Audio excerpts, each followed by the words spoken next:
সূরা বনী ইসরাঈলের 24 নম্বর 23 নম্বর আয়াত এবং 24 নম্বর আয়াত তেলাওয়াত করেছি।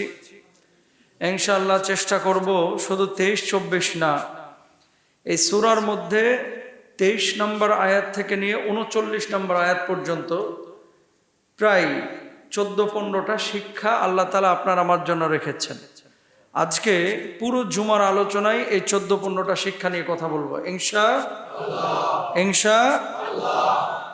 বলবো আমলের নিয়তে, শুনবো আমলের নিয়তে, শুধু কানের খোরাক না যে কখন সুর দিল, কখন কান্দাইলো, কখন হাসাইলো না।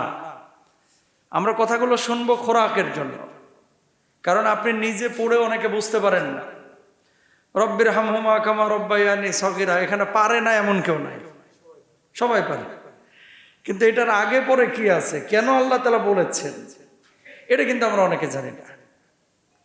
এমন এমন বিষয় এই 14-15টা পয়েন্টে আছে যে বিষয়গুলো আপনার আমার প্রত্যেকের জীবনের সাথে ওতপ্রোতভাবে জড়িত। সুবহানাল্লাহ বলেন। তো 1 নম্বর আয়াত, 23 নম্বর আয়াত, যেহেতু আমাদের সময় কম, এটা তো আর তাফসির মাহফিল না, জুমার বয়ান, 40 মিনিট সময় পাওয়া যায়। এই 40 মিনিটেই মুখতাসার আমি আলোচনা করব, খুব ডিপলি ভিতরে যাওয়া যাবে না, দীর্ঘ করলে আলোচনা দীর্ঘায়িত হবে। তা আপনারা মনোযোগ দিয়ে শুনবেন, আমলের নিয়তে আল্লাহ তৌফিক দান করুন। 1 নম্বর 23 নম্বর আয়াতে আল্লাহ সুবহানাহু ওয়া তাআলা কি বললেন? ওয়া ক্বাদা রাব্বুকা আল্লা তা'বুদু ইল্লা ইয়্যা। জোরে বলেন সুবহানাল্লাহ। আল্লাহ আদেশ করছেন, আল্লাহ ছাড়া কারো উপাসনা করো না, ইবাদত বন্দেগী করো না। মালিক হিসাবে সেই আল্লাহকে মেনে নাও যে আল্লাহ তোমার খালেক, যে আল্লাহ তোমার রব, যে আল্লাহ তোমার মালিক, যে আল্লাহ তোমার বানাইছে, যে আল্লাহ তোমার খাওয়াইছে, যে আল্লাহ তোমার জীবনটা দিয়েছে, যে আল্লাহ তোমার রূহ দিয়েছে। যেদিন রূহটাকে টান দেবে তোমার জীবন শেষ হবে। এই সব কিছুর মালিক যিনি, তিনি কে? আল্লাহ। এছাড়া আর কেউ। পৃথিবীতে সবচেয়ে সেরা শব্দ হচ্ছে আমার আল্লাহর নাম। এই যে দেখেন, লা ইলাহা ইল্লাল্লাহ বললেও মজা লাগে, আল্লাহ আল্লাহ জিকির করলেও মজা লাগে, তেলাওয়াত শুনলেও মজা লাগে। এটার ভিতরে আলাদা একটা মজা আছে। তা আমার আল্লাহ বলছেন আল্লাহ তা'বুদু, আল্লাহ ছাড়া কারো ইবাদত হবে না, ইল্লা ইয়া, ইবাদতের উপযুক্ত একমাত্রই তিনি। তাহলে জমিনটার মালিক কে? আল্লাহ। ওয়াবিল ওয়ালিদাইনি ইহসানা, এরপরেই বলছে বাপ মার সাথে ভালো আচরণ করো। তো সুবহানাল্লাহ একটু জোরে হয়ে যাক। দেখেন, আল্লাহর ইবাদতের পরে রাষ্ট্র ক্ষমতা নিয়ে আসে নাই, আল্লাহর ইবাদতের পরে তাফসীর নিয়ে আসে, কি বলে, মাদ্রাসা মসজিদ নিয়ে আসে নাই, আল্লাহর ইবাদতের পরে আল্লাহর নবীকে নিয়ে আসে নাই, আল্লাহর ইবাদতের পরে আকাশ নক্ষত্র তারকারাজি চন্দ্র সূর্য নিয়ে আসে নাই।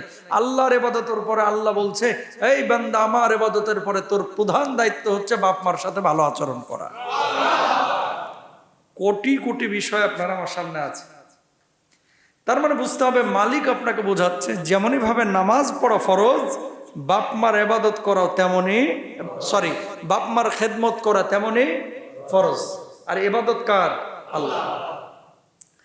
ওয়াবিল ওয়ালিদাইনি ইহসানা, বিশেষ করে আল্লাহ তাআলা এরপরে বলছেন পরবর্তী অংশে, খেয়াল করেন, ইম্মা ইয়াবলুগান্না ইনদাকাল কিবার, যখন বাপ মা বুড়া অবস্থায় পতিত হয়, বার্ধক্যে যখন উপনীত হয়। কেন বার্ধক্যে আল্লাহ রাব্বুল আলামিন ইশারা করলেন বিশেষভাবে খেদমত করার? মানুষের যখন বয়স বাড়ে, বয়স বাড়ার সঙ্গে সঙ্গে মানুষ শিশু সুলভ হয়ে যায়। ছোট্টবেলায় মা বাচ্চার কান্নার আওয়াজ শুনে বুঝতে পারে সন্তান কি ঘুমানোর জন্য কাঁদতেছে নাকি খাবার জন্য কাঁদতেছে। মা ছাড়া সন্তানের সেই ভাষা যেমনই ভাবে কেউ বোঝে না। মানুষ যখন বার্ধক্যে উপনীত হয়, ওই মানুষটা অক্ষম হয়ে যায়, মাজুর হয়ে যায়। যখন বিছানাগত হয়ে যায়, চিৎকার করে কখনো কোনো মানুষকে পাওয়া যায় না। যদি সন্ততি বাবার ওই আকুতি বুঝতো, বাবার ওই অসুস্থতায় খেদমত করত, ছোট্টবেলায় যেভাবে করেছিল, আল্লাহ রাব্বুল আলামিন ওই সন্তানের উপরে খুশি হতেন, ওই ছেলের উপরে খুশি হতেন, ওই মেয়ের উপরে খুশি হতেন। আল্লাহর নবী এজন্য বলছেন, হুমা জান্নাতুকা ওয়া নারুক, বাবা মার খুশি তো আল্লাহ খুশি, বাবা মার সন্তুষ্ট তোমার উপরে যদি তোমার বাবা মা খুশি থাকে, আল্লাহ খুশি হয়ে যান, বাবা মার খুশির সাথে জান্নাত অবধারিত হয়ে যায়। আর বাবা মা যদি অসন্তুষ্ট থাকে, আল্লাহ রাব্বুল আলামিন অসন্তুষ্ট হন, আল্লাহ রাব্বুল আলামিন জান্নাত থেকে দূরে ঠেলে দেন। জোরে বলেন নাউযু বিল্লাহ। নবীজি জিহাদের ময়দানে সাহাবীদেরকে পাঠাবেন, এই জন্য কয়েকজন সাহাবী আল্লাহর নবীর সামনে দাঁড়িয়েছেন। নবীজি একজন একজন করে কয়েকজন অনুমতি দিয়ে দিলেন। সবশেষ যে সাহাবী দাঁড়িয়ে আছেন, কে ইয়া রাসূলুল্লাহ, ইয়া হাবিবাল্লাহ, ওদেরকে জিহাদে যাওয়ার জন্য পারমিশন দিলেন, আমারও একটু অনুমতি দেন। আল্লাহর নবী বললেন, না না না, তোমার ঘরের মধ্যে কাজ। নবীজি, আমার ঘরে আবার বুড়া মাছ বার্ধক্য উপনীত হয়েছে।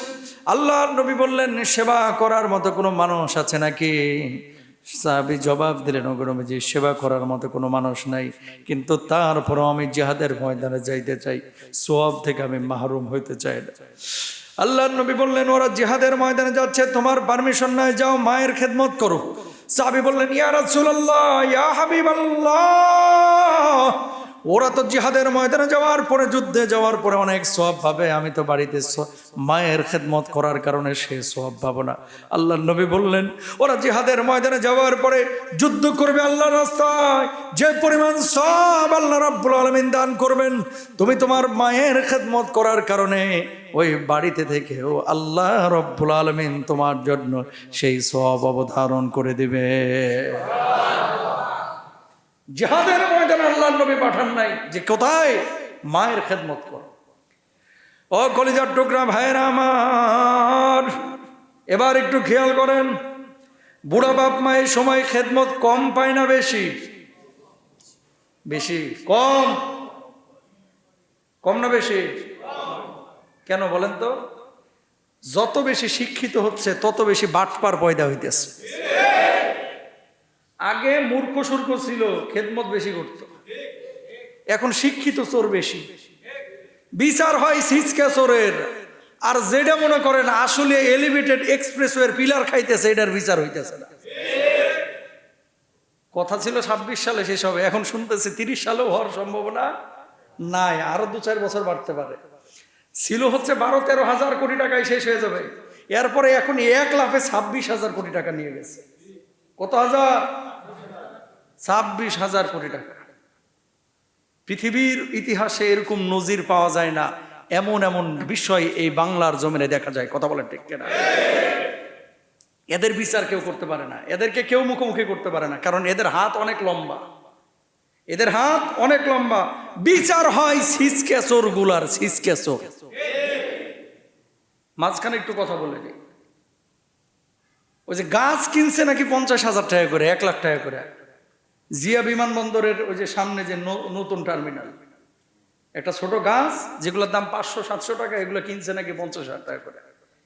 তো যারা এই কাজগুলো করছে, আপনি মনে করেন না হুজুরের মতো এরা মূর্খ, এই কাজগুলো যারা করে এরা কিন্তু কোটটাই বড় বড় বড় শিক্ষিত। কেন বললাম এই কথা?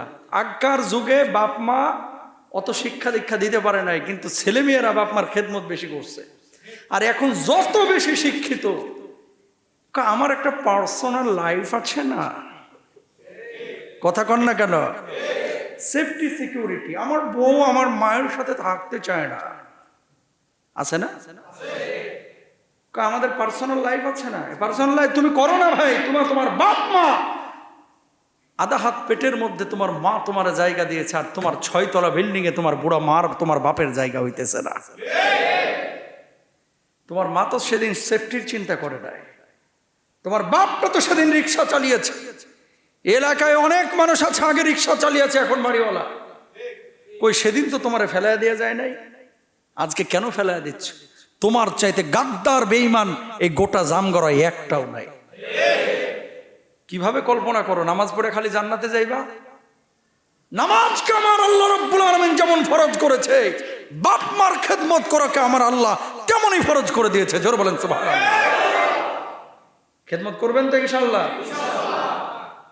তাহলে এটাকে ফরজ মনে করেই করতে হবে। আজকে যেমন আগে ভাগে চলে এসেছেন, ওই ভাই না দেখুক, আপনি কাড়িয়ে নিয়ে আসেন, আমারে দেখ, আমি ডাল খাইলে আমার মাকে ডালই খাওয়াবো, আমি নুন খাইলে আমার মাকে নুন ভাতই খাওয়াবো, আমার বাপটাকে আমার কাছে দেবে তা।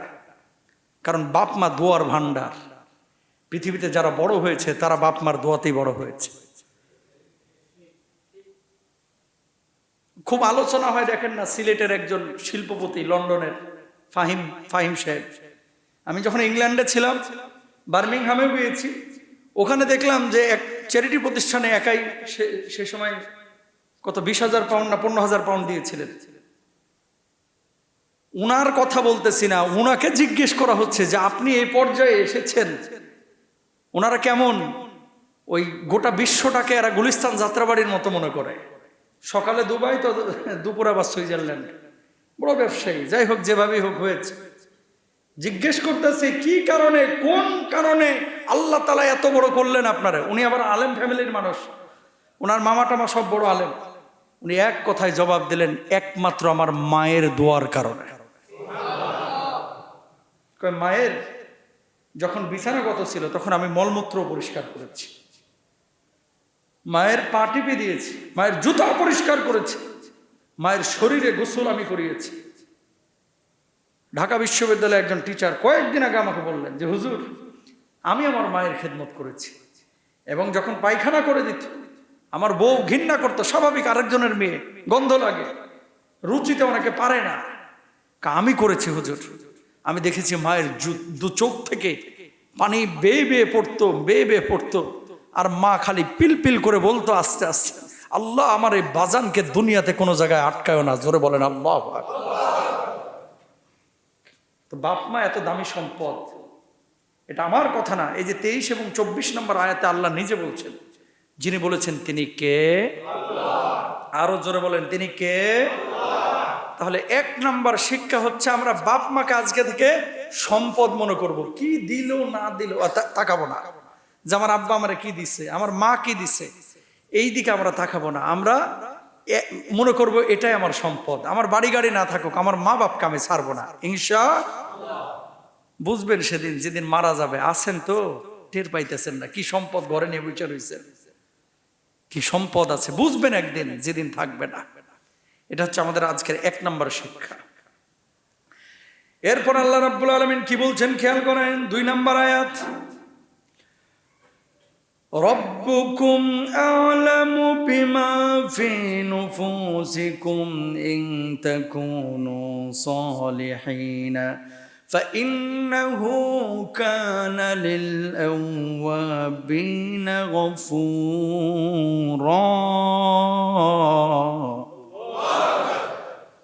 অন্তরের অবস্থা জানেন কে? অন্তর্যামী কে? গায়েবের খবর জানেন কে? আপনার হৃদয়ের চিত্র কেউ না জানুক, আপনি কি করছেন, কাকে ভালোবাসছেন, কাকে মায়া করছেন, কার জন্য আপনার হৃদয়ে আকুলতা ব্যাকুলতা। গোপনে পাপ করছেন, মনে করছেন কেউ দেখছে না, যিনি দেখছেন তিনি কে? এই জন্য মনে রাখতে হবে, আমি যদি কোনো পাপ কাজ করে ক্ষতি আমি আমার করলাম, নিজের পায়ে নিজেই কুড়াল মারলাম। আপনি মনে করছেন কেউ দেখে না, আমার নবী বলছেন, আমার আল্লাহ বলছেন কি, না না না, 2 জন ফেরেশতা তোমার সঙ্গে আছে, কিরামান কাতিবিনা ইয়ালামুনা মা তাফআলুন। 2 জন ফেরেশতা, 2 কাঁধে যিনি দিয়েছেন তিনি আল্লাহ। গোপনে পাপ করছেন, জানেন আল্লাহ, ফেরেশতা দেখছেন। এখন আপনি লিডার হতে পারেন, আপনি সাধারণ মানুষ হতে পারেন, আপনি যে কোনো দলের লোক হতে পারেন, পাপ পাপী, আপনি লেবাসে হুজুরের মতো চলতেছেন, অন্তরটা মাকাল ফল, আল্লাহর কসম আপনি লিডার হওয়ার উপযুক্ত না। বুঝেন নাই কথা? বুড়া মানুষ, আপনি পাপ করছেন, আপনি জিনা করছেন, আপনি অবৈধ কাজ করছেন, আল্লাহ কিন্তু দেখছেন। আপনি জুয়ান মানুষ, আল্লাহ অন্তরের খবর কিন্তু জানেন। নবীজি কি বলছেন খেয়াল করেন, লা ইউকাল্লিমুহুমুল্লাহু ওয়া লা ইয়ানজুরু ইলাইহিম ওয়া লা ইউযাক্কিহিম ওয়া লাহুম আযাবুন আলীম। কিয়ামতের ময়দানে 3 শ্রেণীর মানুষের দিকে আল্লাহ তাকাবেন না, তাদের সাথে কথা বলবেন না, তাদেরকে পবিত্র করবেন না, তাদের জন্য শুধু শাস্তি। কেমন শাস্তি? যন্ত্রণাদায়ক মর্মান্তিক শাস্তি। জোরে বলেন নাউযুবিল্লাহ। তারা কারা? 1 নম্বর হচ্ছে শাইখুন জানি, বুড়া ব্যভিচারী। বুড়া মানুষ হওয়ার পরও যে ব্যভিচার করে, জিনা করে, আল্লাহর দিকে তাকাবেন না। 2 নম্বর হচ্ছে মালিকুন কাজ্জাব, মিথ্যাবাদী শাসক। আল্লাহ তাকে ক্ষমতা দিয়েছে, কিন্তু খালি মিছা কথা কয়। 3 নম্বর আল্লাহ নবী বললেন আইলুন মুস্তাকবির, অহংকারী, দরিদ্র, গরিব মানুষ, টাকা পয়সা কিচ্ছু নাই, কিন্তু ভাবসাব যেন প্রেসিডেন্ট। কথা কন না কেন? চাপা আর চুয়ালের জোর আছে, টাকা পয়সা কিন্তু নাই। এরম একটা মানুষও গোটা আশুলিয়া জামগড়ায় নাই। আসেনি দু একটা? জোরে বলেন আসেনি? টাকা নাই কিন্তু হেডম আছে। আল্লাহর নবী বলেছে এরা কিয়ামতের ময়দানে যন্ত্রণাদায়ক শাস্তির মুখোমুখি হবে। সুতরাং অন্তরটাকে পরিষ্কার আমাদের করতে হবে ভাই। খেয়াল করেন, যে লোকটা পাপ করে চেহারার মধ্যে আল্লাহ একটা ছাপ বসায় দেয়। ও যতই মেকআপ করুক না, দেখলেই বুঝাই যায় যে এটা পাপিষ্ঠ। আর যে লোকটা নেককার সৎ কাজ করে, আল্লাহ তাআলা তার চেহারার মধ্যে একটা নূরের ছাপ বসায় দেয়। সুবহানাল্লাহ বলেন। এই জন্য আমার কলিজার টুকরারা যারা জুমার নামাজ পড়ছেন, বের হওয়ার পরে চেহারার দিকে তাকায় দেখবেন, সবাইকে দেখলেই ভালো লাগে। আর চোরগুলো যখন জুয়া খেলে, সিনেমা দেখে বাইর হয়, মনে হয় যে বাপ রে বাপ, বাইর হইছে একেবারে জাগা মতো থেকে। চেহারার মধ্যে কোনো নূর নাই, মুখ থেকে খালি বিড়ির গন্ধ বাইর হয়, আর গা থেকে পাঠার মতো গন্ধ বাইর হয়। আছে না অনেকে? এই মসজিদ থেকে বাইর হলে গা থেকে সুঘ্রাণ, চেহারার দিকে নূর। কেন? ভালো কাজ।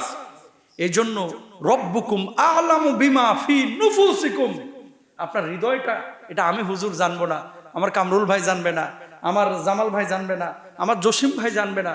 আপনার আমার হৃদয়ের অবস্থা যিনি দেখছেন তিনি কে? এই জন্য প্রেসিডেন্ট আল্লাহর কাছে সম্মানিত না, এমপি মন্ত্রী হুজুর সম্মানিত না। আমার আল্লাহ বলছে আমার কাছে সম্মানিত সেই আক্রামাকুম ইনদাল্লাহি আতকাকুম, যার হৃদয়টা আমার ভয় দিয়ে একেবারে পরিপূর্ণ। জোর বলেন সুবহানাল্লাহ।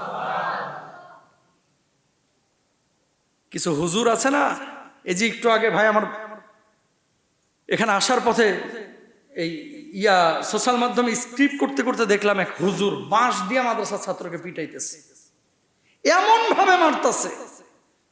এরপর পোস্ট করে আইছে যে পশুটার সন্ধান দেন, প্রয়োজনে মামলা, ওর অভিভাবক না করলে আমরা মামলা করব। কে বলেছে? আল্লাহর কসম করে বলছি, এমন ভাবে মারতেছে আপনি নিজেকে স্থির করতে পারবেন না। মারারও তো একটা ধরন আছে। একটা থাবড়া মারলো, কি চোখ গরম করলো, সে 5-7 মিনিট ধরে বাঁশ দিয়ে পিটাইতেছে ছোট্ট একটা বাচ্চাকে, লাথ খাইতেছে, তুলে আছাড় মারতেছে। আল্লাহর কসম করে বলছে, আপনারা যারা অভিভাবক, এরকম কোন হুজুর পাইলে পিটাইয়া পুলিশের কাছে তুলে দিবেন।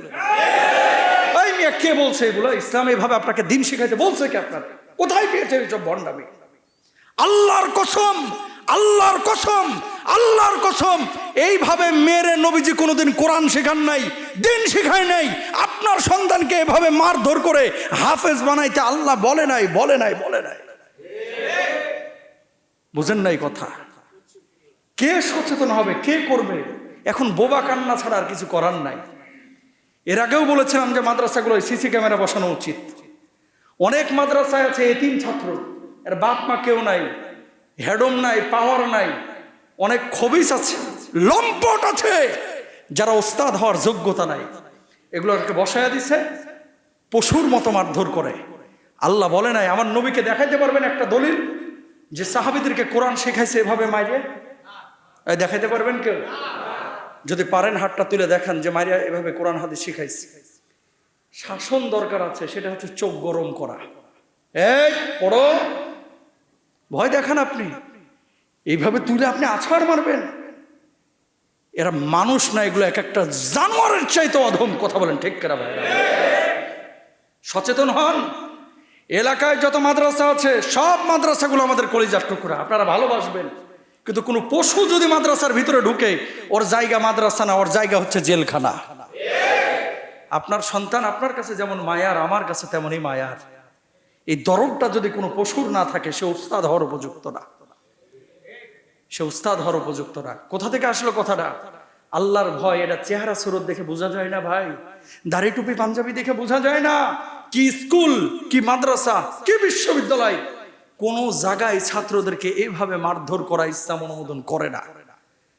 যে আপনি বাঁশ দিয়ে পিটাবেন, আপনি ছাতা দিয়ে 10 মিনিট ধরে পিটাইবেন, তুলে আছাড় মারবেন। আহা, এই সন্তানের বাপ মা যখন দেখছে তার কেমনটা লাগছে, কেমনটা লেগেছে, কতটা কষ্ট। আপনি নিজেকে স্থির করতে পারবেন না। এজন্য আপনাদেরকে একটু কেয়ারফুল হতে হবে। শুধু পাইলেই একটা ওস্তাদ নিয়োগ দিবেন না। যারা মাদ্রাসার পরিচালক এখানে আছেন, তারা আরো 5 মাদ্রাসার রিপোর্ট নেন, রিপোর্ট নেওয়ার পরে এদেরকে নিয়োগ দেন। কারণ ম্যাক্সিমাম এই ধরনের লোক যারা, এরা সাইকো, এরা মানসিকভাবে অসুস্থ। বাড়িতে হয়েছে বউয়ের সাথে ঝগড়া মারামারি, আর এখানে এসে ছাত্রর উপরে রাগ মেটাইতেছে। পিটাইয়া তোর চামড়া তুলে ফেলা উচিত, বদমাইশের বাচ্চা কোথাকার। এগুলো ইসলাম কোনোদিন অনুমোদন করে না। কেন বললাম এই কথাগুলো? কাউকে না কাউকে ভয়েস ক্রিয়েট করতে হবে, কাউকে না কাউকে বলতে হবে। কেউ বলতেছে না আমার মতো 2-1 ছাড়া। কবে শুধরাবো আমরা? বুঝবো কোথায়? আজহারে যে পড়ানো হয়, আমি তো গিয়েছি, মদিনা বিশ্ববিদ্যালয়ে গিয়েছি, উম্মুল কোরা গিয়েছি, ইউরোপের মাদ্রাসাগুলো গিয়েছি, ইংল্যান্ডে গিয়েছি, সারা পৃথিবীর কত মাদ্রাসায় তো ঘুরলাম। লেবানন, কাতার, দুবাই, সৌদি আরব, মিশর, তুরস্ক, কোন জায়গায় তো এরকম মারা হয় না। ওই সব দেশে কি সব গরু ছাগল পয়দা হইতেছে? কোন লজিকে বলেন, কোন যৌক্তিকতায় বোঝেন, কোন যৌক্তিকতায় বলেন ওখানে কি হাফেজ হচ্ছে না? হচ্ছে। তাহলে আমরা কেন পারবো না? মেন কথা হচ্ছে আপনার সেই ক্যাপাসিটি, যোগ্যতা নাই। যদি থাকতো ভালোবেসেও কিন্তু আদায় করা যাইতো। কথা বলেন ঠিক কিনা? আমি যখন মাদ্রাসায় পড়ি হিফজখানায়, জানেন কিভাবে আমার মারছিল একদিন? কোনো অপরাধ নাই, একজন মিথ্যা অপবাদ দিছে আমার নামে। ছোট্ট মানুষ, 10 বছর বয়স আমার। এক জালেমকে নিয়োগ করা হয়েছে। রাত্রিবেলায় দরজা জানালা সব বন্ধ করে দিল। 7 আপের বোতলের মধ্যে বালি ঢুকাইছে। এই বোতল নিয়ে 10 বছরের বাচ্চা আমি তখন হিফজখানায় পড়ি। এই বোতল দিয়ে আমার 2 রান মেরে একেবারে মেসাকার করে ফেলেছে। আমি কোনোদিন মাদ্রাসা থেকে বাড়িতে চলে যাই নাই, কিন্তু সেই মার খাওয়ার পরে এই বেটা নিয়োগ পাইছে মাত্র 6 দিন কি 7 দিন আগে। নতুন, বুঝেও না কে কি না কি, এসে মারা শুরু করলো। পেপসির বোতলে বালি ঢুকাইয়া মারধর করা, আপনি কি মনে করছেন এটা সুস্থ স্বাভাবিক মানুষ? তাহলে যে মাদ্রাসার পরিচালক ছিল, ঘৃণা হয়, ঘৃণা হয়। আর আজকে যদি আমি তার সামনে পাইতাম, অবশ্যই আমি তাকে জিজ্ঞেস করতাম যে 10 বছর আগে যে মারটা মারছিলেন, এই মারের কারণে আমি মোস্তাফিজ রহমানি হই নাই। জ্ঞান যা শিখেছি, যারা মারে নাই ভালোবেসে পড়াইছে তাদের কাছ থেকেই শিখেছি। আর আপনি ওটা নাকি এখন পাগল হয়ে গেছে, ওই মোল্লাটা এখন নাকি পাগল হয়ে গেছে। বুঝেন কথা? তো এরকম অসংখ্য সাইকো লোকজন আছে। বাচ্চাদের ব্যাপারে কেয়ারফুল থাকবেন। কি স্কুল কি মাদ্রাসা, ইনশাল্লাহ বলেন, বি কেয়ারফুল। এগুলো সচেতন থাকতে হবে। কারণ আপনার বাচ্চাকে আবার অনেক সময় ভয় দেখায়, বাড়িতে গিয়ে বললে কিন্তু তোর খবর আছে। এরকম ভয় দেখায় যে বাড়িতে গিয়ে বললে তোর খবর আছে। এইসব মুন্সিদের চান্দি ফাটায় ফেলাইবেন, দিয়ে পুলিশের কাছে তুলে দেবেন। ইনশাল্লাহ বলেন, আল্লাহ মাফ করুক, আমিন বলেন। তবে হ্যাঁ, সব মাদ্রাসার ব্যাপারে এ কথা না। অনেক মাদ্রাসায় ভালোবেসে মায়া করে পড়ানো হয়, সে মাদ্রাসাগুলোতে বাচ্চাদেরকে দিবেন। ইনশাল্লাহ বলেন। এরপরে 3 নম্বর আল্লাহ রাব্বুল আলামিন কি বলছেন খেয়াল করেন। ওয়াতিযাল কুরবা হাক্কাহু ওয়াল মিসকিনা ওয়াবনাস সাবিল।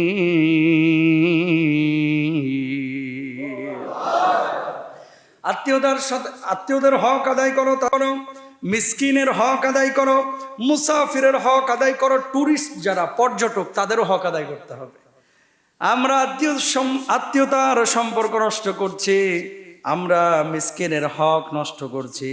আর যদি বুঝি যে অন্য জেলা থেকে পর্যটক বা টুরিস্ট আসছে, 5 টাকার চা আমরা 60 টাকা নেই। কথা বলেন ঠিক কিনা? টুরিস্ট এরিয়ায় বিজনেসটা বেশি হয়। এই জন্য যে আলু ভর্তা ঢাকায় খান আপনি মাত্র 20 টাকা, কক্সবাজারে 50 টাকা। যে আলু ভর্তা আপনি এখানে খাচ্ছেন 20 টাকা, কুয়াকাটায় যান ওটা 60 টাকা। তার মানে কি, টুরিস্ট এরিয়ায় আমাদের এখানে বেশি হয়। আর আল্লাহ বলছে কি, মুসাফিরদের সাথে নমনীয় লেনদেন করো, আচরণ করো, তাদের হক আদায় করো। জোরে বলেন না সুবহানাল্লাহ। তাহলে আত্মীয়তার সম্পর্ক রক্ষা করতে হবে। মিসকিনদের সাথে খারাপ আচরণ করা যাবে না। সামর্থ্য থাকলে দিবেন, সামর্থ্য না থাকলে দিবেন না, কিন্তু বিনয়ের সাথে বলবেন, স্যাত করে ওঠা যাবে না। এরপর আল্লাহ রাব্বুল আলামিন কি বলছেন, ওয়ালা তুবাদদির তাবদীরা ইন্নাল মুবাদদিরিনা কানু ইখওয়ানাশ শায়াতিন।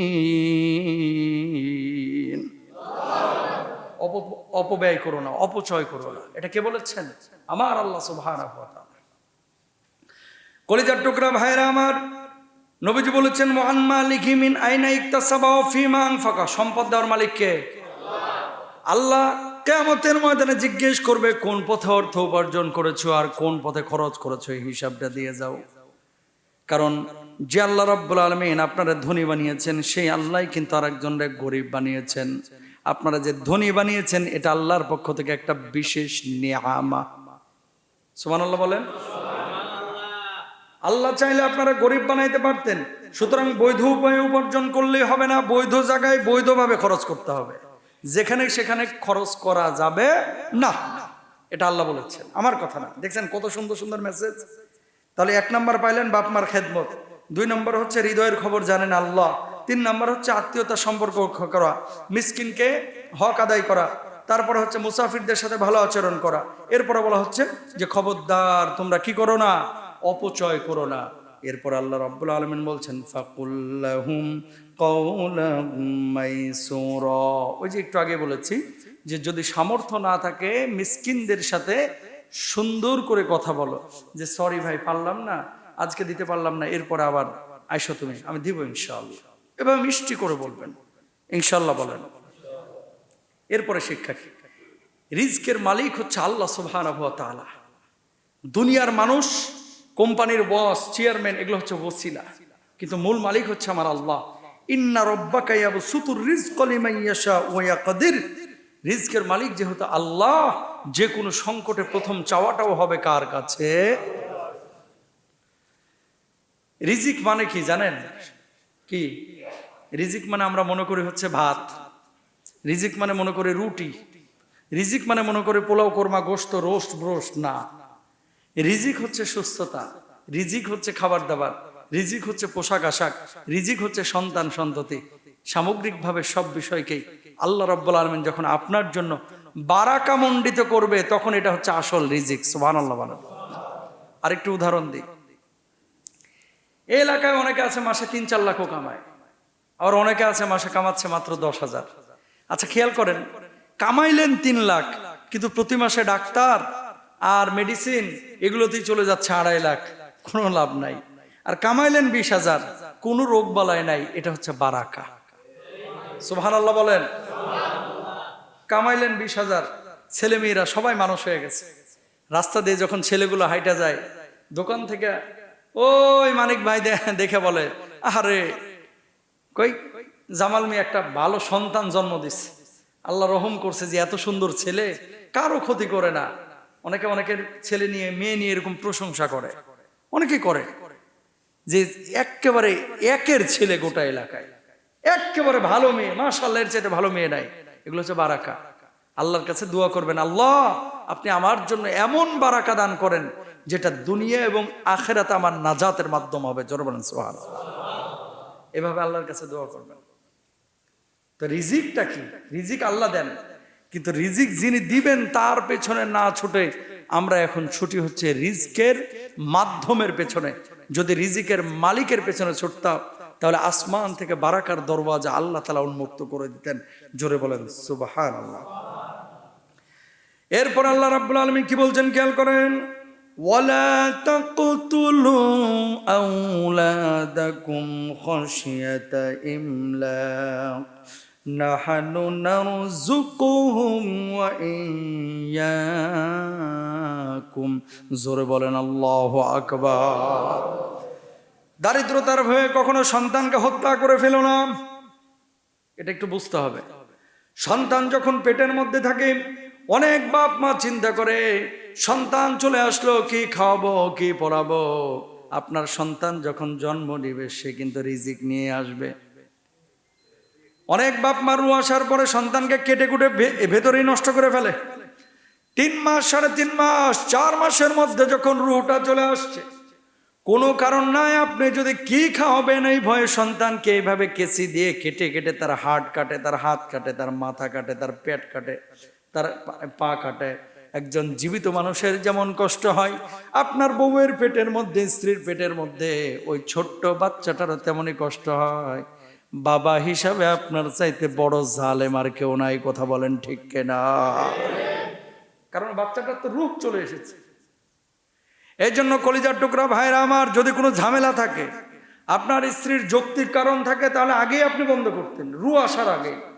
রূহ চলে আসার পরে কোনো সন্তানকে এভাবে হত্যা করা যাবে না, এটা হারাম। কিয়ামতের ময়দানে এই সন্তানগুলো আল্লাহর সামনে দাঁড়াবে আর বলবে, ওয়াইদাল মাউউদাতু সুইলাত বিআইয়ি যামবিন কুতিলাত। ও আমার আল্লাহ, আমার বাবা দুনিয়ার মুখ আমারে দেখতে দেয় নাই, কোন অপরাধে আমার মায়ের পেটের মধ্যে এভাবে হত্যা করা হয়েছিল, আজকে তারা আপনি জিজ্ঞেস করেন। বাবাকে যখন জিজ্ঞেস করবে, কিরে কেন ওই সন্তানকে হত্যা করেছিলি পেটের মধ্যে, কোনো জবাব দিতে পারবে না। আল্লাহ রাব্বুল আলামিন ফেরেশতাদেরকে বলবে, শিকলের মধ্যে হাতগুলোকে প্রবেশ করায়, শিকল দিয়ে হাতগুলোকে বেঁধে এবার জাহান্নামের মধ্যে নিক্ষেপ কর। জোরে বলেন নাউযুবিল্লাহ। এই জন্য কোনো সন্তান যদি পেটের মধ্যে চলে আসে, জোর করে এই সন্তান নষ্ট করবেন না। যার ভিতরে রূহ চলে আসে 3 মাস 3.5 মাস পর, আগেই আপনি যদি ঝামেলা থাকতো সিদ্ধান্ত আগেই নিতেন। যেহেতু চলে এসেছে, কেন আপনি তাকে হত্যা করছেন? আমার আল্লাহ যেহেতু দিয়েছে, আপনি হত্যা করতে পারেন না। আর এখন তো স্লোগান মাশাআল্লাহ, 2টি সন্তানের বেশি নয়, একটা হলে ভালো হয়। তো একটা নেওয়ার পরে মরে গেলে তোরে আব্বা কইব? কথা কন না কেন? মানে যে কথা বলে যে একটা নেন, তো এই একটা যদি মারা যায়, তাহলে এই লোকটার অবস্থাটা কি হবে? এই মায়ের বাপের অবস্থাটা হবে কি? দেখবে কেটা? আপনি বলেন তো ভাই, এগুলো বুঝতে হবে তো। হ্যাঁ, আমরা বারবার একটা কথা বলি, জনসংখ্যা কখনো অভিশাপ না। জনসংখ্যা হচ্ছে দেশের সম্পদ। জনশক্তিতে রূপান্তরিত করলে দেশটা সিঙ্গাপুর হইতে সময় লাগতো না। কথা বলেন ঠিক কেনা? আজকে যদি ইউরোপ আমেরিকার মতো যদি হইতো বাংলাদেশ, আপনি আমি না খায় থাকা লাগতো। কেন জানেন? এক জায়গায় এই যে গার্মেন্টসে কাজ করেন, 15,000 16,000 টাকা বেতন। এই কাজ যদি আপনি ইউরোপে করতেন, আপনাকে বেতন দেওয়া লাগতো মিনিমাম 5 লাখ। কয় লাখ? জোরে বলেন কয় লাখ? হাজার হাজার কিলোমিটার রাস্তা, খালি 2 ধারে ধু ধু ক্ষেত, সব ফসল হইতো এখানে, খালি লোকের লাগে ওরা ফসল করতে পারে না। আর আমাদের দেশের কি অবস্থা? এখান থেকে রিক্সা ভাড়া 20 টাকা 30 টাকা দিলে ওই নিয়ে যে ফ্যান্টাসির সামনে ফেলায় দিয়ে আসে, নিয়ে চলে যায়। কিন্তু সারা পৃথিবীতে এত কম দামে ভাড়া আর কোথাও নাই। আলহামদুলিল্লাহ বলেন। এটা কি কারণে? জনসংখ্যার কারণে। এত যে খাদ্য উৎপাদন, কৃষিকাজ, এগুলো কিসের কারণে? জনসংখ্যার কারণে। নাহলে আপনাকে আম নিয়ে আসতে লাগতো পাকিস্তান থেকে, আম নিয়ে আসা লাগতো ওই অন্য দেশ থেকে। এই দেশটা জনসংখ্যার জন্য অভিশাপ না, এই দেশটা হচ্ছে অভিশাপ দুর্নীতির জন্য। কিসের জন্য?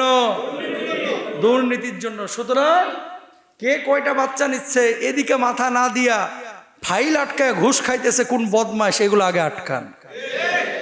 50 টাকার গাছ 5,000 টাকায় কে কিনতেছে, তারপরে মনে করেন 500 টাকার গাছ 1 লাখ টাকায় কে কিনতেছে, এগুলো আটকান। 26 সালের কাজ 36 সালে শেষ হচ্ছে, এগুলো আগে ঠিক করেন। আমরা বলি আমাদের বাংলাদেশের সমস্ত মানুষ আমাদের কলিজার টুকরা, এগুলো আল্লাহর রহম। আল্লাহ তাআলা রহম করেছে বলে এগুলো এসেছে। জনসংখ্যা কখনো অভিশাপ না, জনশক্তি এটা অবশ্যই আল্লাহর রহম, যদি ঠিকঠাক মতো চলতে পারে। এ দেশ নিয়ে অনেকে গর্ব করি না আমরা। আসলে ইউরোপ আমেরিকায় যান নাই তো অনেকে, এই জন্য বুঝেন না। যেই দেশে একটা বিচি ফেললে, খেজুরের বিচি ফেললে খেজুর গাছ বাইর হয়ে যায়, একটু ধান ফেললে ধান গাছ বাইর হয়ে যায়, একটা মানে কি বলে 10 টাকায় রুটি পাওয়া যায়, পরোটা পাওয়া যায়। এগুলো অকল্পনীয় বিষয় অন্য দেশগুলোতে, যেটা কিভাবে সম্ভব? তারা বলে কিভাবে সম্ভব, আশ্চর্য হয়। আর আমরা তো জানি যে কিভাবে সম্ভব। এই জনসংখ্যার কারণে আল্লাহ তাআলা এই দেশে রিজিক বাড়ায় দিয়েছে। সুবহানাল্লাহ। আর একটা প্রমাণ দিই, বুঝবেন। এই কথাগুলো বললে অনেকে মনে করে যে হুজুর এগুলো আবার কি বলতেছেন। দেশ যখন স্বাধীন হলো 7.5 কোটি 8 কোটি মানুষ, 7 কোটি, তাই না? 7 কোটি মানুষ। সে সময় 1 বিঘা খেতে ধান হইতে কয় মন? 5-7 মন, 6 মন, মুরব্বীরা বলেন আর কি। সে সময় তো আমরা জন্ম নিই নাই। আর এখন 1 বিঘায় ধান হয় বছরে কয়বার? 2 বার থেকে 3 বার। মনে হয় মন কয় মন ধান উঠে? 20 মনের উপরে ধান ওঠে, বুঝছেন? জনসংখ্যা আল্লাহ যখন বাড়াইছে, রিজিকও আল্লাহ বাড়ায় দিছে। এখন হেতারা কইব যে এটা টেকনোলজি, তোর মাথা। কথা বলেন না কেন? টেকনোলজি দিয়ে কোনো কিছু করা যাইতো যদি আল্লাহ নাও রহম করতো? ওই যে আমি যেটা বললাম, একটা বাচ্চা যখন আসে ও তো কিন্তু রিজিক নিয়ে আসে। আরো একটা প্রমাণ নেন, আপনার ঘরে প্রথম বাচ্চা যখন হয়েছিল আপনার বেতন ছিল 15,000 টাকা, দ্বিতীয়টা হইলো প্রমোশন হয়েছে, রিজিক বাড়তেছে, বেতন হইলো 20,000, তৃতীয়টা হয়েছে বাচ্চা, বেতন হয়ে গেছে 30,000। আগে বউ আর জামাই কামাইতেন দুইজনই, টাকা থাকতো না একটা। এখন 3 ছেলে মেয়ের খরচ দিয়ে মাসে আবার 2,000 জমে। ইশারা কার? আল্লাহ।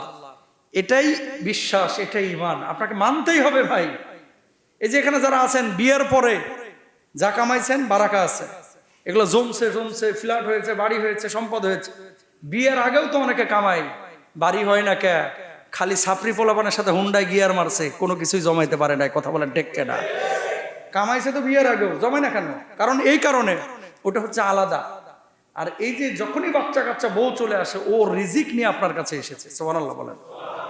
সুতরাং আল্লাহ তাআলা বলছে, ওয়ালা তাকতুলু আওলাদাকুম খাশিয়াতা ইমলাক, দারিদ্রতার ভয়ে কখনো সন্তান হত্যা করা যাবে না। এরপর আল্লাহ রাব্বুল আলামিন কি বলছেন খেয়াল করেন। আল্লাহ রাব্বুল আলামিন বলছেন, ওয়ালা তাজআল ইয়াদাকা মাগলুলাতান ইলা উনুকিকা ওয়ালা তাবসুতহা কুল্লাল বাসত। রাব্বুল আলামিন বললেন, এমন কৃপণতা করো না যে দু হাতকে কাঁধের সাথে বাঁধিয়ে ফেলতেছ। এমন ভাবে হাত উন্মুক্ত করো না যে নিজে ফকির হয়ে যাচ্ছ। এমন দানও করা যাবে না যে দান করে দিলাম, এরপর আমার ছেলেরা ভিক্ষুক হইল। বাপ হুজুরের বয়ান শুনে মাহফিলে যে বলে দিছে, হুজুর বাড়িটা আমি দান করে দিলাম, না, এই দান ইসলাম বলে নাই। আবার এমন কৃপণতা করা যাবে না, বাপরে বাপ কোনোদিন মসজিদে জুমায় টাকাই দিচ্ছে না, এমন একটা টাকা ফকিরকে দিতে গিয়েছিল বৃহস্পতিবার, যেটা ফকিরও ঘুরায় দিছে, সিরা টাকাটা নিয়ে এসে জামগড়া মসজিদে। কথা কন না কেন? টাকা যারা গনে এখানে এসে দেখেন, এমন অচল টাকা কিছু চলে আসে যেটা ফকিরও নেয় না, কিন্তু আল্লাহরে দিয়ে গেছে। আল্লাহ ঠেকা পড়ে না আপনার এই সিরা টাকা লওয়া। কথা বলেন না? এই জন্য আল্লাহর কাছে দিতে হবে, সেটাই লান তানালুল বিররা হাত্তা তুনফিকু মিম্মা তুহিব্বুন। নিজের জন্য যেটা পছন্দ করেছেন, এই পছন্দের জিনিসটা আমার আল্লাহর জন্য দিতে হবে। সুবহানাল্লাহ। চেষ্টা করবেন তো ইনশাআল্লাহ? তাহলে এই আয়াতের মানে হচ্ছে, খুব বেশি কৃপণও হওয়া যাবে না, খুব বেশি এমনও দাতা হওয়া যাবে না যে নিজের সব দিয়া এখন পোলাপান ভিক্ষা করে বেড়াইতেছে। না, এরকম করা যাবে না। এটা আল্লাহ বলেন নাই। বউ বলতেছে সাবান লাগবে, কয় সাবান দেওয়া যাবে না, কয় তেল লাগবে, তেল দেওয়া যাবে না, কয় একটা সোনো এনে দাও, হেডাও দেওয়া যাবে না। তোর তো মাথায় উকুন দিয়া বইরা যাইব, স্বাভাবিক কথা, চুল আটা করবে। নবীজির কাছে আবু সুফিয়ানের স্ত্রী হিন্দা এসে বললেন, ইয়া রাসূলুল্লাহ, আমার জামাই এমন কৃপণ, একটা সাবান দেয় না, তেল দেয় না, একটু খুশবু কিনে দেয় না বাড়িতে ব্যবহার করার জন্য, আমি কি করব? আমি কি তার পকেট থেকে মাঝে মাঝে কিছু নিতে পারি কিনা নিজের মৌলিক প্রয়োজন মেটানোর জন্য? কয়, যদি এরকম কৃপণ হয়ে থাকে আবু সুফিয়ান, তাহলে মাঝে মাঝে নিতে পারো, তোমার গুনাহ হবে না। সুবহানাল্লাহ। এবার সাবধান, পকেট। কথা বুঝছেন? আকাশ থেকে যদি আওয়াজ শোনে, এটা আমার কথা না, আমার নবীজির কথা। এই জন্য এমন কৃপণতা করবেন না যে বউকে আপনি সাবানও দিচ্ছেন না, তেলও দিচ্ছেন না, এমনটাও যেন না হয়। ছেলে মেয়েদেরকে দিবেন যতটুকু প্রয়োজন, কৃপণতাও করা যাবে না, এমন দাতাও হওয়া যাবে না যে দাতার কারণে নিজে নিঃস্ব হয়ে যাচ্ছেন, শূন্য হয়ে যাচ্ছেন, আরেকজনের কাছে হাত পাতা লাগবে। এটা আমার নবীর কথা, আমার আল্লাহর কথা। জোরে বলি সুবহানাল্লাহ। এরপরে 9 নম্বর শিক্ষা কি? ওয়ালা তাকরাবুজ জিনা ইন্নাহু কানা ফাহিশাতাও ওয়া সাআ সাবিলা। রাব্বুল আলামিন বললেন, জেনার ধারে কাছেও যাও না, ব্যভিচারের ধারে কাছেও যাইও না। আমার আল্লাহ বললেন, খবরদার জেনা ব্যভিচারের ধারে কাছেও যাও না। আর আমার সমাজে এখন তরুণরা তো আছেও, বুড়া বুড়া মানুষ এখন শুরু করেছে, এরা কখনো সমাজের প্রকৃত লিডার হতে পারে না। কথা বলেন ঠিক কিনা? এরা সমাজের শত্রু, এরা রাষ্ট্রের শত্রু, এরা আমাদের সাথে প্রতারণা করেছে। কথা বলেন ঠিক কিনা? এই পাপীদের কথা বলছি যারা এই কাজগুলো করে। ভাই, আপনার যদি প্রয়োজন হয় আপনি বিয়ে শাদী করেন, সমস্যা কোথায়? আপনি বিয়ে শাদী করেন, কিন্তু আরেকজন মানুষের সাথে এভাবে প্রতারণা করা, হ্যাঁ, আপনার জনগণের সাথে প্রতারণা করা, এটা কিন্তু আল্লাহ বরদাস্ত করবে না। এই জন্য বার্ধক্যে উপনীত হওয়ার পরে প্লিজ একটু আল্লাহমুখী হন। হৃদয় থেকে তাকওয়া না থাকলে আসলে এই সমস্ত বিষয় সহজ। নবীজির হাদিস শুনেন, আল্লাহ তাআলার কোরআনের আয়াত শুনেন, সূরা নূরের মধ্যে বলছে, বিবাহ করে নাই এরকম যুবক যুবতী যদি ব্যভিচারে লিপ্ত হয়, এদের শাস্তি হচ্ছে 100 বেত্রাঘাত। হ্যাঁ, আর যদি বৈবাহিক অবস্থায় আছে এরপরে যদি ব্যভিচারে লিপ্ত হয়, এর শাস্তি হচ্ছে মৃত্যুদণ্ড। এটা বাংলাদেশের আইন না, কোরআনের আইন। ইসলামিক রাষ্ট্র হলে এর উপরে শাস্তি এইভাবেই কায়েম হইতো। আল্লাহু আকবার। তো এটা কি চারটিখানি বিষয়? এটা অনেক গভীর বিষয়। আল্লাহ আমাদেরকে বুঝদান করুক। কোনো যুবক, কোনো মুরব্বী কোনো সময় এই ধরনের ব্যভিচারের পথে কেউ হাত দিবেন না, পথে পা বাড়াবেন না। সবাই বলেন ইনশাআল্লাহ। এরপরে 11 নম্বর শিক্ষা কি, ওয়ালা তাকতুলুন নাফসাল্লাতী হারামাল্লাহু ইল্লা বিল হক। জোরে বলেন আল্লাহু আকবার। কখনো অন্যায়ভাবে কোনো মানুষকে হত্যা করবেন না। মান কতালান নাফসা, আল্লাহ বলছেন যে কেউ যদি একটা নফসকে হত্যা করলো, ফাকা আন্নামা কতালান নাসা জামিআ, একজন মানুষকে কেউ হত্যা করলো, ও যেন সারা পৃথিবীর মানুষকে হত্যা করে ফেলল। নাউজুবিল্লাহ বলেন। কে বলছেন? আমার আল্লাহ। মানে একজন মানুষকে হত্যা করলো মানে সারা পৃথিবীর মানুষকে সে হত্যা করলো। ওমান আহইয়াহা ফাকান্নামা আহইয়ান নাস জামিআ, কোন মানুষ যদি একজন মানুষের জীবন বাঁচায়, সে যেন গোটা পৃথিবীর 700-800 কোটি মানুষের জীবন বাঁচায় দিল। জোরে বলেন সুবহানাল্লাহ। এই জন্য কারো কোনো উপকার করতে না পারলে অন্তত কেউ ক্ষতি করবেন না ইনশাআল্লাহ। সময় যেহেতু শেষের দিকে সংক্ষেপে বলে দিই, 11 নম্বর গেল। তারপরে হচ্ছে ওয়ালা তাকরাবু মালাল ইয়াতীমি ইল্লা বিল্লাতী হিয়া আহসান। খবরদার, ইয়াতিমের সম্পদ ভক্ষণ করবেন না। ইয়াতিমের সম্পদ কখনো মেরে দিবেন না। অনেক সময় চাচারা ভাতিজাদের সম্পদ মেরে দেয়। ছোট বাচ্চা রেখে মারা গিয়েছে, ভাতিজার সম্পদ লিখাইছে, বাপ দিয়ে গেছে। এই সম্পদটাকে ছলে বলে কৌশলে কোনো না কোনো ভাবে অনেকে খেয়ে ফেলান। আল্লাহ সুবহানাহু ওয়া তাআলা কোরআনে বলছে, ওই যে এতিমের সম্পদ খাইলো, ও মূলত সম্পদ খাইলো না, পেটের মধ্যে আগুন নিল। আগুন। জোরে বলেন নাউযুবিল্লাহ। এতিমের সম্পদ কেউ খায় না। তাহলে কি করবেন? আনা ওয়া কাফিলুল ইয়াতীমি কাহাতাইনি। তাকান, আবার নবী বলছেন, আমি এবং ইয়াতিমের অভিভাবক জান্নাতে 2 আঙ্গুলের মতো পাশাপাশি থাকবো। খেয়াল করেন, এই 2 আঙ্গুলের মধ্যে দূরত্ব কত কিলোমিটার? কোনো দূরত্ব নাই, পাশাপাশি না? আমার নবী বলছেন, এই 2 আঙ্গুল যেমন পাশাপাশি অবস্থান করছে, আমি আর ওই ইয়াতিমের অভিভাবক যে লালন পালন করেছে, জান্নাতে আমরা পাশাপাশি এরকম ফ্ল্যাটে, বাড়িতে থাকবো, প্রাসাদে থাকবো। জোরে বলেন সুবহানাল্লাহ। এই যে 2টা বাড়ি, তাহলে নবীজির ফ্ল্যাটের পাশে ফ্ল্যাট নিতে চাইলে, নবীজির বাড়ির পাশে বাড়ি নিতে চাইলে, নবীজির প্রাসাদের সাথে আপনি থাকতে চাইলে, এক কথায় নবীজির প্রতিবেশী হইতে চাইলে ইয়াতিমের অভিভাবকদের দায়িত্ব নিতে হবে ইনশাআল্লাহ। কবুল করুন, বলুন আমিন। এরপরে বলছেন ওয়াউফু বিল আহদ ইন্নাল আহদা কানা মাসউলা। ওয়াদা পূরণ করতে হবে। কথায় কথায় ওয়াদা ভাঙ্গি আমরা। আল্লাহর কসম আসবো কালকে। কিসের কালকে আসছে? ফোন দিয়ে বলতেছে, দোস্ত কালকে টাকা দিবই ইনশাআল্লাহ, মিস হবে না। আর একটা দিন আমার সময় দেয়। কালকে আসরের সময় ফোন দিচ্ছেন, কুত করে কাটা যায় ব্ল্যাক লিস্টে। কথা কন না কেন? ব্ল্যাক লিস্টে ফেলা রাখছে, কারণ আজকে তো ফোন দিবে জানে আমার। এরকম অনেকে আছে কিন্তু দাঁড়ায় রইছে জামগড়া। কিরে জামাল কই? দোস্ত গুলিস্তান। আছে না? এই কিরে অফিসে আইলি না? কই 2 মিনিট। ভাই 2 ঘন্টা গেছে। আছে না নাই? মুসলমান কখনো এত ফাতরা হইতে পারে না।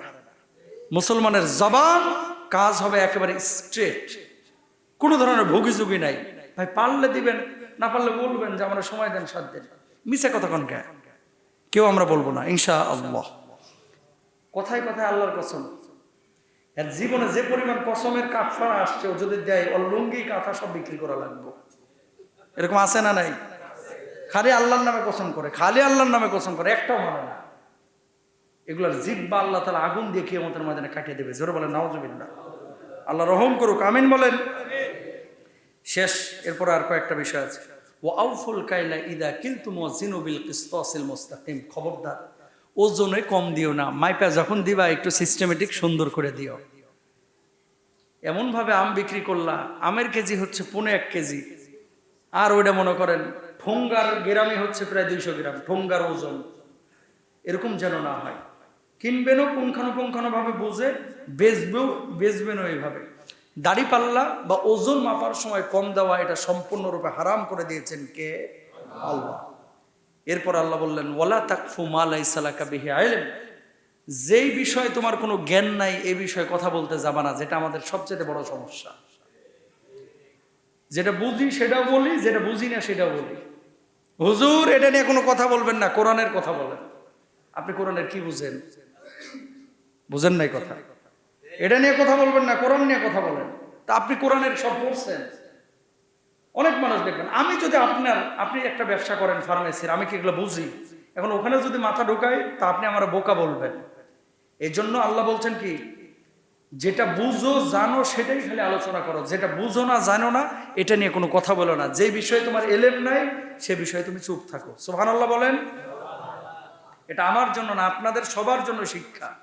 যে যে বিষয়ে স্পেশালিস্ট তার কাছে সেটা জিজ্ঞেস করতে হবে।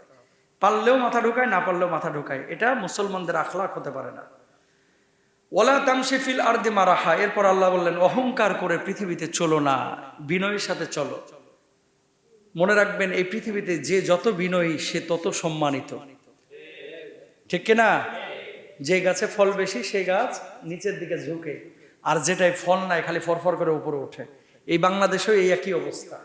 যার ভিতরে কিচ্ছু নাই মাল মশলা, খালি বেশি বেশি করে অহংকার তাকাব্বুর করে, আর যে লোকটার ভিতরে মাল মশলা আছে, যে লোকটা আসলেই ধনী, এই বিনয়ীর সাথে চলাফেরা করে। সুবহানাল্লাহ বলেন। এটা আমাদের শিক্ষা নিতে হবে। আল্লাহ তাআলা এই কাজগুলো অপছন্দনীয় বলেছেন। আল্লাহ সুবহানাহু ওয়া তাআলা এগুলো থেকে আমাদেরকে বিরত থাকতে বলেছেন। আল্লাহ আমাদের সবাইকে তৌফিক দান করুন। সবাই বলেন আমিন। আহাদা মা ইনদি ওয়াল ইলমু ইনদাল্লাহ আলাইহি তাওয়াক্কালতু ওয়া ইলাইহি উনীব ওয়া আখিরু দাওয়ানা আলহামদুলিল্লাহি রাব্বিল আলামিন। ওয়াসসালামু আলাইকুম ওয়া রাহমাতুল্লাহি ওয়া বারাকাতুহু।